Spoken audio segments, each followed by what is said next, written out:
everybody. I am Rudolph, and he's an elf. I'm actually a horse. Oh, and just kidding. Rudolph the red-nosed reindeer. These were given to us by Veronica, and since it is our last show until after Christmas, we're going to be in the Christmas spirit as you're an elf and I am Rudolph. Don't let the deer. Okay.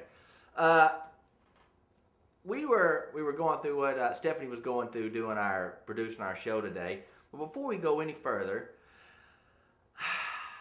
how long, and this is going to be a tough question, I think probably only one person can answer this, it's probably Chris. How long do you think you can leave your stopwatch on your iPhone on and recognize it? I mean, what could be the record?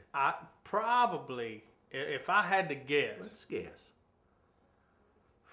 About 840 hours or something like that. It was right 839 hours, somewhere 45 minutes, something so like last that. night we're timing the show because we're getting ready to do something big news later on, first of the year. We're getting ready to do something, and Chris goes, "I will set my stopwatch to see how long it takes." And I was like, "All right, sweet." And he looks at it and goes, "Huh." His stopwatch had been running for 34 days. I don't really know what I was timing, but I think I forgot to cut it off. Whatever it was around November 15th we thought about that. So if we can go back, we can figure that out. It was a while ago.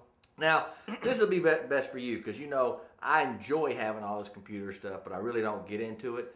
Microsoft is court-ordered to stop selling Word due to a patent violation starting January 11th. How big a money loss will this be?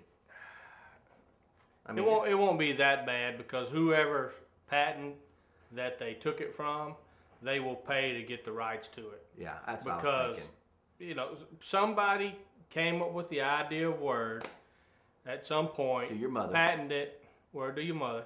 Patented it, and I didn't read the story, but I'm sure they patented it before Word came out. They copied my idea, and it probably took them 15 years to get this settlement. That's probably right. That's but they will be banking now. Oh my goodness. Christmas is good around whoever's house they violated. It reminds me of that show of the windshield wiper guy Greg Kinnear did. And remember, I cannot remember the name of the show, but it was just, maybe it's not even been released yet. He invented the windshield wiper that went on the cars. And then Ford stole it, and he ended up suing them. An auto manufacturer stole it, and he ended up suing. This is back in the 40s, 50s and 40s. But it was kind of why don't you invent something like that? Don't know. I'm going to write a book, I think. I think that's what I'm going to do. I think I'm going to write a book. Oh, writing a book, huh? Yeah. You getting your book going? Writing your tag? You remember what?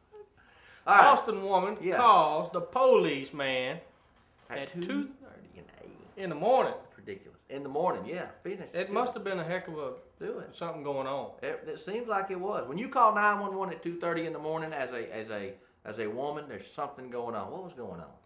Her 14-year-old son wouldn't stop playing Grand Theft Auto and go to bed. Really? Really. You can't walk in there and just jerk the plug out of the wall? Well, what I'm thinking is she probably finna beat him. So she might have called and went, "Get over here because I'm going to beat this kid and y'all can pull me off." That could have been. Or the kid's such a pain in the butt that he was like... You know what? When I owned the gym, I had a family. There was 3 boys, and they just had their mom. Their dad was had expired when they were little bitty, and she had a tough time handling with those boys. Yeah, they were big boys, so 12 years old, they were bigger than she was, and she had a tough time with them. Got a friend in Phoenix. She's the same way. Yeah, sure. Just cannot handle them. They need somebody. They need that fear. I knew at 18 I could take my dad. There wasn't no doubt in my mind I could take him if I wanted to. But I was so afeared of him that I would not even think about trying. You know what? I think it's the fear of respect. Yeah, probably, yeah.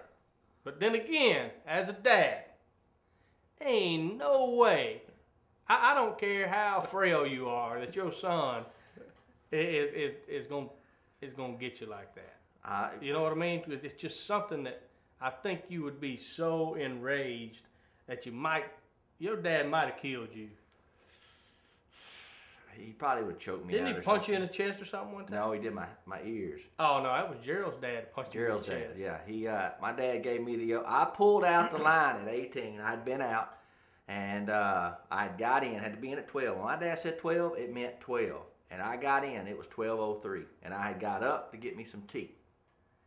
And he came around the corner. It was a Saturday night, and he said, "What time did you get in?" And I said, 12:03. And he gave me the turned and walked away, and I went, dumbest thing I could ever say. I am sorry, I'm not perfect.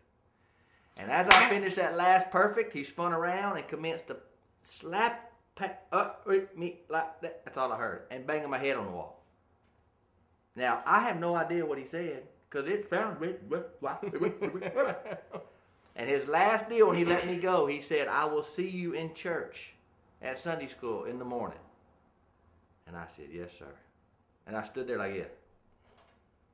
I think there's a reason my dad did not do me that way. And me and my dad probably just been fighting right in the kitchen. Well, but my dad, I hear stories from way back when that I probably wouldn't have wanted to do that. No, especially being 18. How big were you when you were 18? I was 150, because I ain't gone to college yet. I just got out. I just started lifting. I was about 165, you know. See, I was probably 150. But I was skinny before but my dad, he ain't very big. You know, he's 5'11", 180 pounds. But still, I was